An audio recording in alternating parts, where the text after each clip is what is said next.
Ang pangangaral ni Juan na tagapagbautismo. Ito ang magandang balita tungkol kay Hesukristo na anak ng Diyos.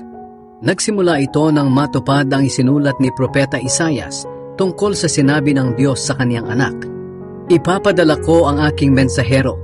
Mauuna siya sa iyo upang ihanda ang dadaanan mo. Maririnig ang kaniyang sigaw sa ilang na nagsasabi, ihanda ninyo ang daan para sa Panginoon. Tuwirin ninyo ang mga landas na kaniyang dadaanan. At natupad ito noong dumating si Juan na tagapagbautismo roon sa ilang. Napakaraming tao ang pumunta sa kanya galing sa Jerusalem at sa buong lalawigan ng Judea. Nangaral si Juan sa mga tao, magsisi kayo at talikdan ang inyong mga kasalanan. Magpabautismo kayo para sa kapatawaran ng inyong mga kasalanan. Ipinahayag nila ang kanilang mga kasalanan at binautismuhan sila ni Juan sa ilog ng Jordan. Ang damit ni Juan ay gawa sa balahibo ng kamelyo at ang sinturon niya ay gawa sa balat ng hayop. Ang kanyang kinakain ay balang at pulot-pukyutan. Ito ang ipinapahayag niya, may isang darating na kasunod ko, mas makapangyarihan siya kaysa sa akin, at hindi man lang ako karapat-dapat na maging alipin niya.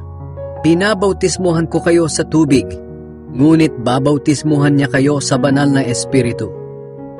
Ang pagbautismo at pagtukso kay Jesus.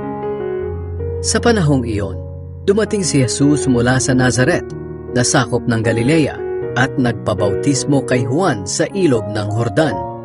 Pagkaahon ni Jesus sa tubig, nakita niyang bumukas ang langit at bumaba sa kanya ang banal na espiritu, tulad ng isang kalapati.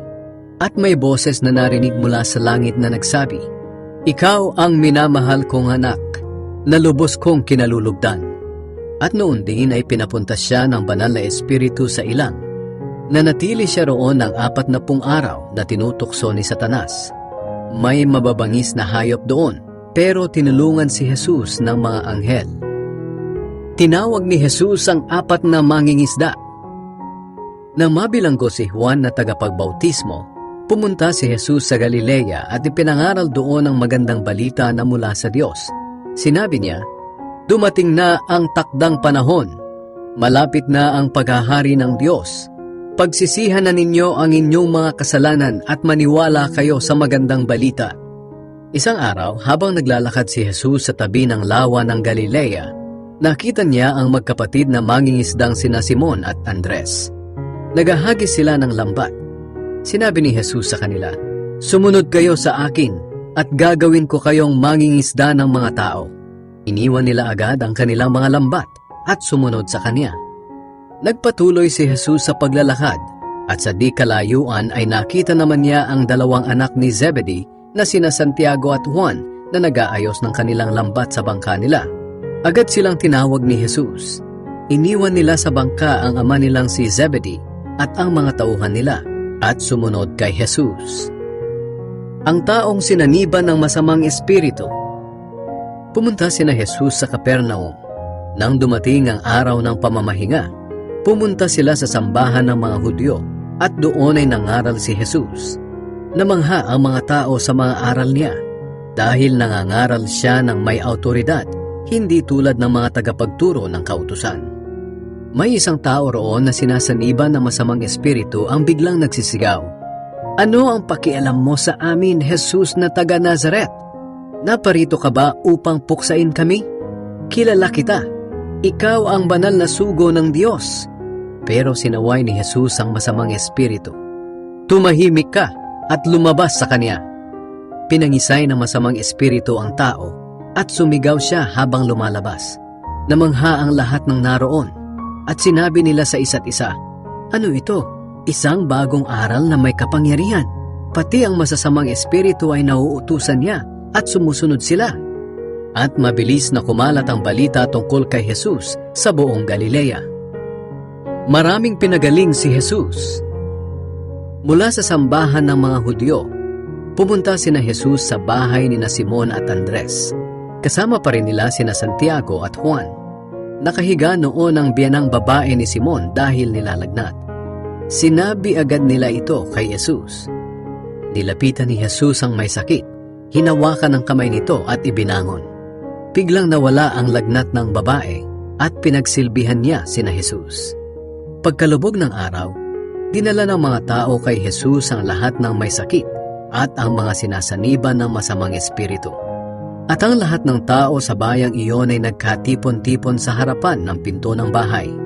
Maraming may sakit ang pinagaling ni Jesus, anuman ang kanilang karamdaman, at pinalayas din niya ang maraming masamang espiritu. Hindi niya pinayagang magsalita ang masasamang espiritu dahil alam nila kung sino siya. Nangaral si Jesus sa Galilea. Kinabukasan ng madaling araw, bumangon si Jesus at pumunta sa ilang upang manalangin. Hinanap siya ni Simon at ng kanyang mga kasama. Nang matagpuan nila si Jesus, sinabi nila, "Hinahanap po kayo ng lahat." Pero sinabi ni Jesus sa kanila, "Pumunta naman tayo sa mga kalapit bayan para makapangaral din ako roon, dahil ito ang dahilan kung bakit ako naparito sa mundo." Kaya nilibot ni Jesus ang buong Galilea at nangaral siya sa mga sambahan ng mga Hudyo at nagpalayas ng masasamang espiritu sa mga taong sinaniban ng mga ito. Pinagaling ni Jesus ang isang lalaking may malubhang sakit sa balat. Lumapit kay Jesus ang isang lalaking may malubhang sakit sa balat. Lumuhod ito sa harap niya at nagmakaawang pagalingin siya. Sinabi niya, "Kung gusto niyo po, mapapagaling niyo ako upang maituring akong malinis." Naawa si Jesus sa kanya. Kaya hinawakan siya ni Jesus at sinabi, "Gusto ko, luminis ka." Gumaling agad ang sakit niya at siya ay luminis. Pinaalis siya agad ni Jesus at binilinan, "Huwag mo itong ipagsasabi kahit kanino. Sa halip, pumunta ka sa pari at magpasuri.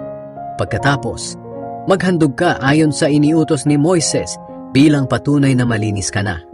Pero pagkaalis niya, ipinamalita niya ang nangyari sa kanya. Kaya kumalat ang balitang ito hanggang sa hindi na lantarang makapasok si Jesus sa mga bayan dahil pinagkakaguluhan siya ng mga tao. Kaya roon na lang siya nanatili sa mga ilang, pero pumupunta pa rin doon ang mga tao mula sa iba't ibang lugar.